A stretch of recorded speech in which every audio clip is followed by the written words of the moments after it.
Hello students, welcome to talent and vision. आज मैं आपके सामने physics class 12 wave optics chapter में से एक टॉपिक लेके आई हूँ। तो वो हमारा टॉपिक है refraction of plane waves at rare medium and reflection of plane waves by plane surfaces. तो पहले हम पढ़ेंगे refraction of plane waves at rare medium. Rare medium के केस में जैसे टू मीडियम्स हैं, मीडियम 1 मीडियम 2, टू वेलोसिटीज हैं v1 v2।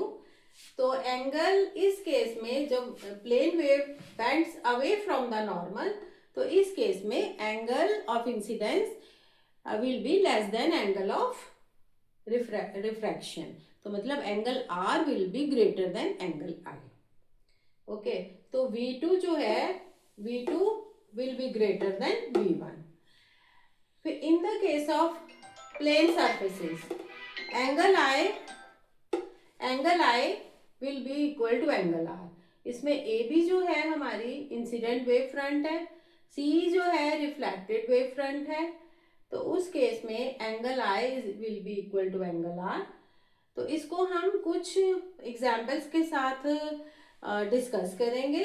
In the case of prism, when incident plane wave passes through prism, तो ग्लास की speed जो है वो लेस होती है, तो wave get tilted at bottom.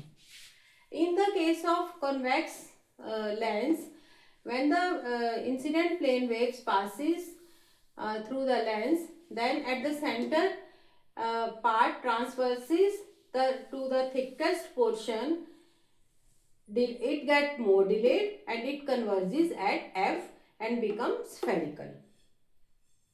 In the case of concave mirror of radius R, so we will form same spherical wavefront of radius R by 2.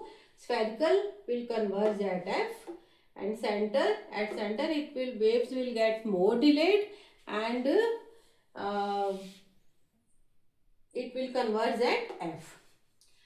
In the case of convex lens, rays passing through the center takes shorter path, but it takes equal time traveling near the edges because speed of wave is more less at the center.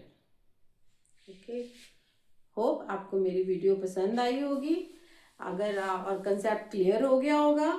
अगर आपको मेरी video पसंद आई है तो आप please share करिए, subscribe करिए और जल्दी ही मिलते हैं एक नई वीडियो के साथ। Okay, thank you so much.